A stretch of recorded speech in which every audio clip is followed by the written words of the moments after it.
ജിഹാദിന് വെള്ളപൂശൽ വ്യാഖ്യാനവുമായി സാംസ്കാരിക വകുപ്പ് ഡയറക്ടർ ദിവ്യ എസ് അയ്യർ. ജിഹാദിന്റെ അർത്ഥം സമരനിരത ജീവിതമെന്നാണ് ദിവ്യയുടെ ഭാഷ്യം. നിരന്തരമായ പരിശ്രമം യാതന എന്നും ജിഹാദിന് അർത്ഥമുണ്ടെന്നും വിഴിഞ്ഞം പോർട്ട് MD കൂടിയായ ദിവ്യ പറയുന്നു.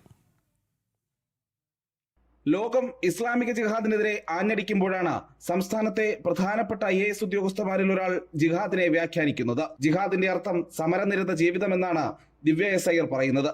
അന്യനെ നശിപ്പിക്കുകയെന്നതും തീവ്രപക്ഷത്ത് ചേരുകയെന്നതുമല്ല ജിഹാദിന്റെ അർത്ഥമെന്നും ദിവ്യ എസ് അയ്യർ വ്യാഖ്യാനിക്കുന്നു. ജിഹാദ് എന്നുള്ള വാക്കിന്റെ അർത്ഥം സമരനിരതമായിട്ടുള്ള ഒരു ജീവിതം എന്നുള്ളതാണ്.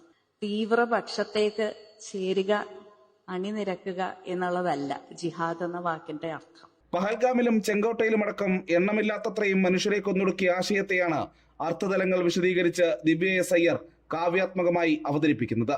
സംസ്ഥാന സാംസ്കാരിക വകുപ്പ് ഡയറക്ടർ, വിഴിഞ്ഞം പോർട്ട് മാനേജിംഗ് ഡയറക്ടർ തുടങ്ങിയ സ്ഥാനങ്ങൾ വഹിക്കുന്ന IAS ഉദ്യോഗസ്ഥരുടെ ജിഹാദ് വ്യാഖ്യാനത്തിൽ പ്രതിഷേധം ശക്തമാവുകയാണ്. ഇസ്ലാമിക ഭീകരവാദത്തെ സാമാന്യവൽക്കരിക്കുന്ന അർബൻ നക്സൽ രീതിയാണ് ദിവ്യയുടേതെന്നാണ് വിമർശനം. ജനം, തിരുവനന്തപുരം.